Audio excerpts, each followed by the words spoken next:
T'aurais pas vu Monseigneur de la Cloche? Non, mais je le cherche aussi, Ézéchiel. Il possède le dernier manuscrit scellé de Clavius, le schizophrène du plan des queues de casserole, et je le convoite. T'es sûr qu'il est par ici, ton bonhomme? Mais oui, Chris, c'est scénaristiquement prouvé. Je suis la sérendipité, donc forcément je vais tomber dessus à un moment ou à un autre. Cela fait longtemps que j'écoute des sagas MP3, mais malgré cela, je n'en ai écouté qu'une infime quantité. Et toujours les mêmes en boucle, qui plus est. Pourquoi toujours écouter les mêmes, me diriez-vous? Je sais pas. Par peur que les nouvelles me déçoivent, peut-être. C'est une question de point de vue. J'ai donc fait l'effort d'en écouter des nouvelles. Jane sur Eva, Eden, et d'autres que le scénario m'oblige à ne pas divulguer sous peine d'un procès envers moi-même. Non, ça sera stupide. J'ai beaucoup appris durant ce parcours pour vous initier aux sagas MP3. La manière de vous les présenter, de quoi parle la saga, et cela tout en essayant de ne jamais faire des épisodes trop répétitifs. Il fallait que j'en parle sans trop en dire, mais suffisamment pour que cela puisse vous intéresser, et c'est pas facile tous les jours. Ça me semble être un juste châtiment. Mais le plus important pour moi était aussi de vous présenter mon vécu avec ces sagas, et ça non plus c'est pas facile tous les jours. Je pense qu'au jour d'aujourd'hui, de maintenant et pas d'hier, j'ai fait mon chemin dans ma manière de présenter et de traiter certaines sagas. Peut-être que maintenant, j'aurais été plus tendre avec les aventuriers inexpérimentés. Mais tant pis. Maintenant, on va faire un petit voyage pour en apprendre un peu plus sur moi-même ainsi que sur sa folie. Enfin, ma folie. Enfin, voilà. Ce road trip s'appelle Synapse, alors attachez vos ceintures, car on n'est pas sûr d'arriver à destination. Pourquoi tu dis ça?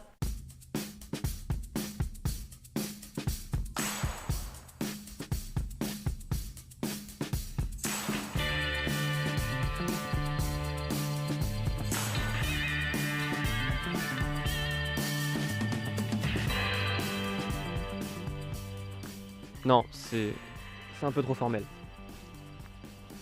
Salut les bolcheviks. Synapse est un titre avant tout. C'est l'histoire de deux fous qui se sont échappés d'un hôpital psychiatrique qui sont partis... par là. Ces deux fous sont Chris et Ézéchiel, et pendant plusieurs jours, ils vont se côtoyer, avoir des différends, beaucoup de différends, vivre une épopée, bref, un bon road trip à l'ancienne. Mais d'abord, pour tous ceux qui n'ont pas suivi leur cours de LV2 anglais avec Madame Bousquet, And that's why we are here. qu'est-ce qu'un road trip? Littéralement un voyage sur la route. C'est le terme utilisé par les gens qui veulent aller d'un endroit à un autre en utilisant le moins d'argent possible. Mais il y a souvent un but derrière. La recherche d'un amour, d'une question, ou même d'une réponse, voire d'une personne. C'est pas dans cet ordre-là que je voulais le dire, mais ce n'est pas grave. Et le chemin est souvent aussi dur à atteindre que ma bite. Le chemin est souvent aussi dur à atteindre que le but, car il est souvent parsemé de bûches qu'il faut escalader. Sauf si elles sont en chocolat.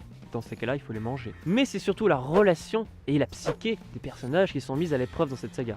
Car si deux personnes normales, et par normal je veux dire deux personnes saines d'esprit, bien entendu, voulaient aller à un endroit, il serait peu probable que cela soit intéressant. À part si le mec s'appelle Christopher McCandless et qu'il meurt à la fin. Alors que dans cette histoire, il y a deux fous qui sont, pour vous le rappeler, Chris et Ézéchiel. Chris dit être à l'hôpital psychiatrique de sa propre volonté car il voudrait aller mieux et il déprimerait un peu en fait. Je sais pas pour vous, mais si j'avais un petit coup de blues, si je devais prendre tous mes repas entre Napoléon et Salieri, je doute que cela ait une incidence bénéfique sur ma santé mentale. Putain, je commence à avoir chaud. Apparemment, le petit Chris est une personne qui veut se soigner, contrairement au deuxième, le grand Ézéchiel. Tu manges pas ta pâte à modeler? Non, c'est bon, tu peux la finir. Celui-ci est le meneur du duo, violent envers le monde entier, vu que c'est un paranoïaque chronique, avec des petits excès de colère, rien de comparable à Jack Nicholson en Shining. Quoique... Je vais lui sectionner le nerf optique. Et comment selon vous ces deux-là ont-ils réussi à... Eh bien vu que c'est encore une saga de flow, ce n'est rien d'autre que Lucas Salpetria lui-même qui les a fait s'échapper. Étonnant, non? D'ailleurs, on ne sait pas vraiment si dans cette saga... Lucas Salpêtrière est fou ou très intelligent. Parfois, la limite est plus floue qu'on l'imagine. N'est-ce pas, Jack?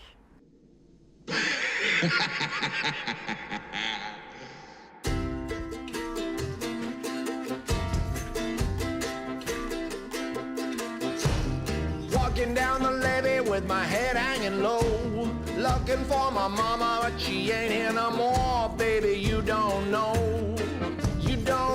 my mind.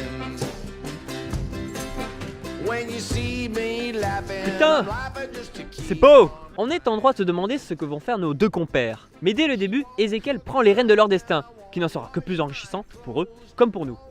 Alors, vers quoi? Vers qui? Vers quand? Vers comment? On ne sait pas vraiment. C'est peut-être normal selon vous. Eh bien, Pas forcément. Flo aurait très bien pu jouer sur une information que seul Ezekiel et nous les auditeurs saurions. Cela aurait sûrement donné moins d'importance au personnage de Chris, le pauvre. Je me casse. On comprend très vite comment Chris et Ezekiel sont en réalité. Ezekiel, c'est celui qui va surtout prendre des décisions ou mener des actions qui vont surtout mettre le duo et autrui en danger. En tant que paranoïaque chronique, c'est normal qu'il doute régulièrement du monde qui l'entoure. Mais ce qui est étonnant, c'est qu'il ne remettra jamais qui en question. Chris est un paraphrénique, et selon Wikipédia, c'est un trouble mental caractérisé par un délire paranoïde avec ou sans hallucination, sans trouble cognitif. Vous avez compris? Mais comme c'est une saga de Flo, Chris a une forme atypique de sa maladie. Ce qui veut dire qu'il peut voir n'importe quoi. C'est pour ça qu'il se met à voir des rongeurs superposés à la réalité. Et ça lui fait peur. C'est comme dans le manga Chunibyo, mais au lieu de s'imaginer des trucs fantastiques, Oserons-nous poser la question ultime? Quel genre de truc? eh bien, des choses badass comme des explosions, des techniques interdites ou des invocations. Il est le genre de personne à voir des hamsters, des rats et des dents de lapin sur les officiers de police par exemple. C'est un fétiche comme un autre, vous savez les furies. Les folies de ces deux fous se répondent plusieurs fois dans la saga. D'après un autre personnage du nom de Dr Shaman, qui est sans doute dans la horde vu sa classe, il affirme qu'ils se complètent dans leurs hallucinations. Dès que l'un devient fou, l'autre surenchérit de plus belle. Quand on y pense, c'est tout à fait normal. Synapse n'est pas un titre choisi au hasard, puisqu'il s'agit de la zone de contact entre deux neurones ou un neurone et une cellule musculaire. Et c'est parfaitement choisi pour décrire l'aventure que vont vivre ces deux neurones, Chris et Ezekiel, pendant cet épisode.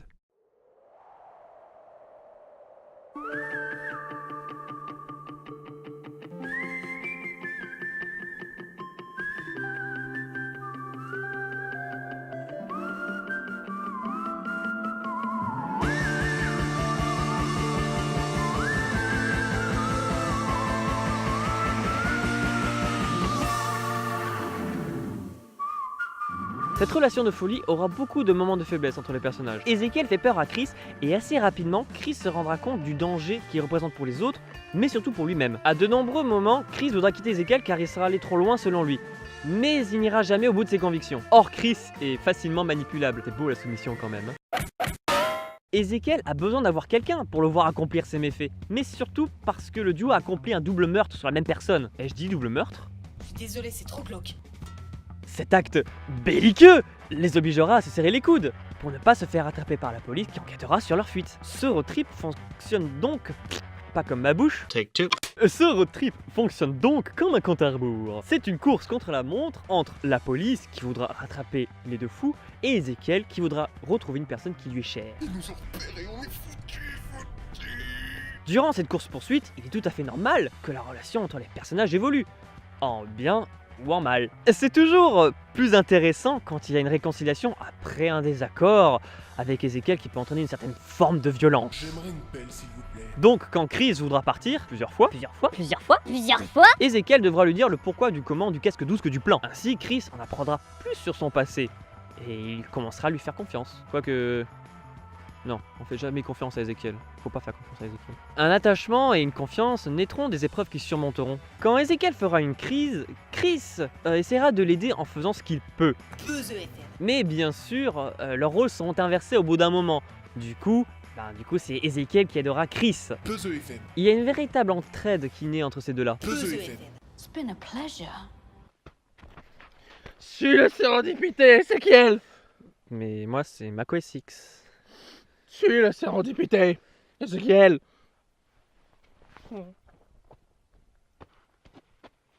Way down upon the Swanee River, far, far away. That's where my heart is turning ever. That's where the old folks stay. Comme vous le savez, cette saga MP3 a été faite par Flo, donc on retrouve certaines caractéristiques de sa patte. La folie, comme sujet principal, mais aussi de rongeurs et d'un gourou du nom de Monseigneur de la Cloche qui guidera Ezekiel dans sa quête. Ce kangourou Mais encore.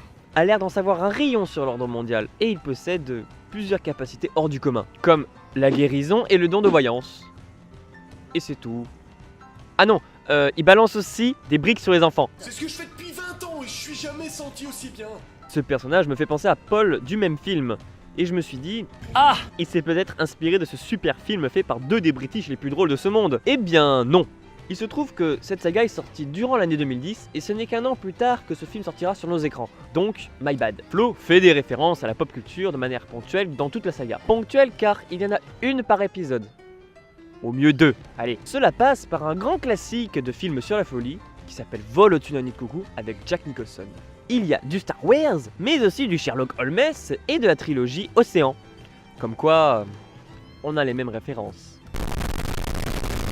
Toutes ces références sont bien amenées et étoffent le récit pour rendre celui-ci plausible, car il se déroule dans un monde qui possède nos films, donc notre monde. Durant cet épisode, Flo va nous faire voyager dans des lieux divers et variés de manière très efficace.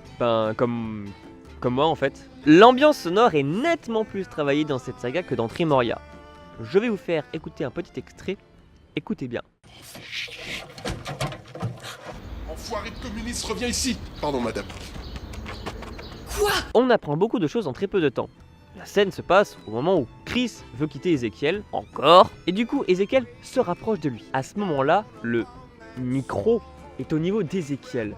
On l'entend dire une insulte, puis comme il veut rejoindre Chris, sur sa trajectoire, il croise une dame, et il s'excuse auprès d'elle en disant « Pardon madame ». Cette petite phrase n'est peut-être rien pour vous, mais elle indique un élément de décor. Car oui, la femme objet n'est après tout définie que par sa fonction. Dans un film, en général, quand il y a trop de répliques qui ne servent à rien, elles sont souvent coupées au montage. Mais là, non. Flo nous fait imaginer Ezekiel. Ne fait pas imaginer. Oui, je nous fais imaginer de certaine manière, mais sans nous faire imaginer, c'est bizarre. Mais là, non. Flo nous fait imaginer Ezekiel en train de rattraper Chris en lui criant Bolchevique et s'excusant auprès d'une dame âgée, myope, avec un sac à dos rouge en dentelle, un chapeau jaune de fleurs d'Arabie et aussi avec une petite fille qui vient tout juste de rentrer en fac de médecine à Toulouse, qui possède un petit chat noir angora qui s'appelle Samuel et un petit chien qui s'appelle Darty.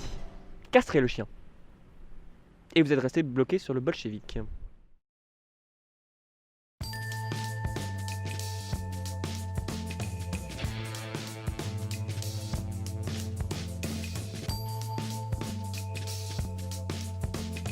Ezekiel est une mine à punchline en tout genre. Même si son insulte préférée est bolchevique, il a un vocabulaire très fleuri et très imagé. Ta gueule, espèce de Viet Cong. Tout l'humour repose sur lui et sur la réaction de Chris. Flo joue beaucoup sur l'humour décalé ou de rupture. Ezekiel va dire une phrase qui est pour lui tout à fait banale, et avec ça, une insulte bien marquante, alimenter ta paranoïa. Ce petit décalage est d'autant plus accentué quand c'est Chris qui provoque la folie d'Ezekiel. D'autant que le jeu d'acteur de Flo est excellent dans l'intonation des voix des personnages. À un moment, Ezekiel brise le quatrième mur.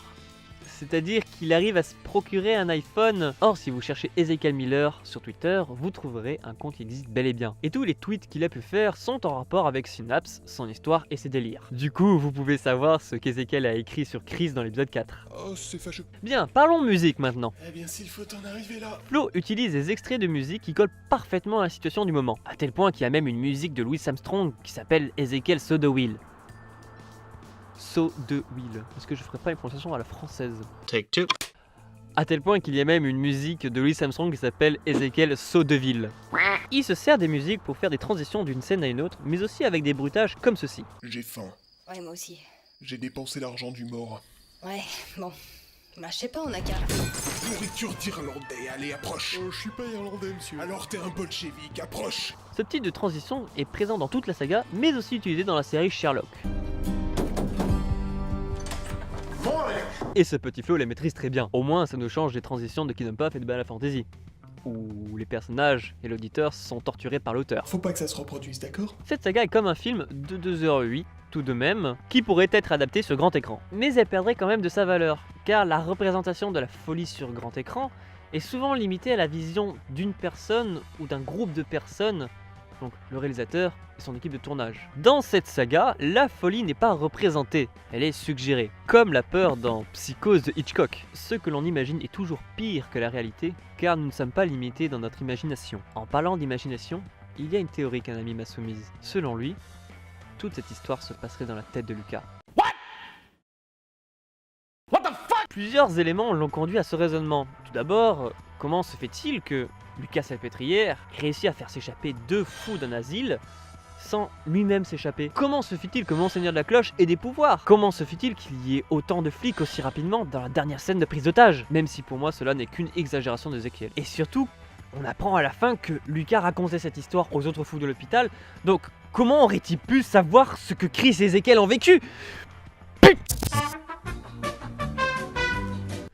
Et j'ai voulu avoir une réponse, et du coup j'ai directement posé la question à Flo, qui m'a répondu... Je préfère que tu prennes ça. Ah, merci. Donc voici une fiche avec un vote, et vous me direz ce que vous pensez de cette théorie. C'était macOS X, bisous, bisous.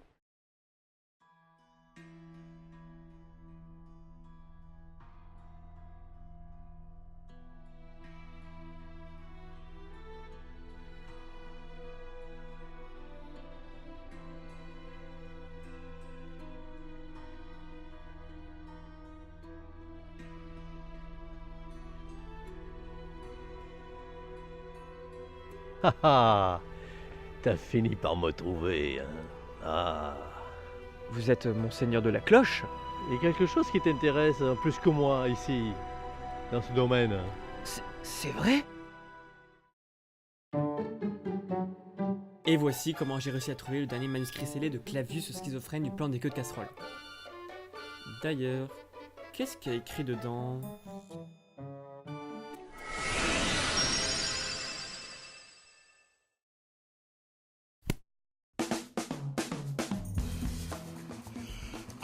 Qu'est-ce que tu as dit? Tu as quelque chose à dire? Vas-y. J'ai des millions de blagues qui arrivent en tête avec caresse ta moumoute et tout ça, mais c'est pas grave, c'est pas grave. Voyage sur la route. Regarde, il fait des conneries. C'est peut-être narvol, il n'y en a pas forcément. Apparemment, il y a beaucoup de vent au cirque de Mourez.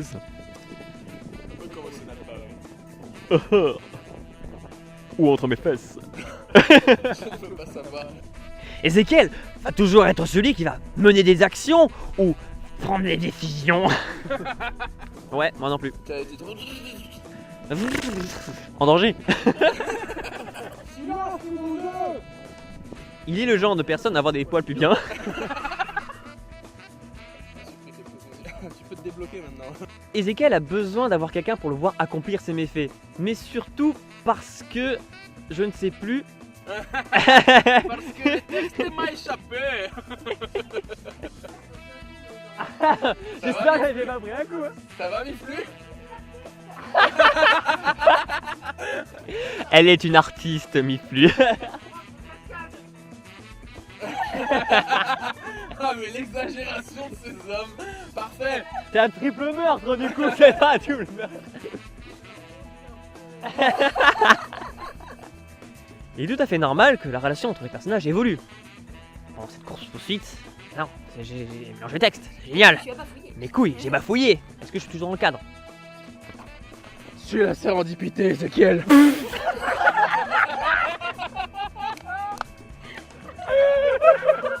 Quand on parle de Miflu, tu fermes ta gueule. Ou alors tu parles de manière solennelle. Comme quoi on a les mêmes références. Salut à tous et à toutes, on fait de la SMR avec macOS. Vous avez tellement géré les gens. Vous avez augmenté la qualité de la vidéo de plus 1. En charisme ou en connerie? En tout. Ah En tout. Il va falloir que tu changes de mimique. Toutes ces références sont bien amenées et étoffent le récit pour rendre celui-ci plausible, car il se déroule dans un monde durant... Dalle? Non? Ça marche pas? Non, ok. Car oui,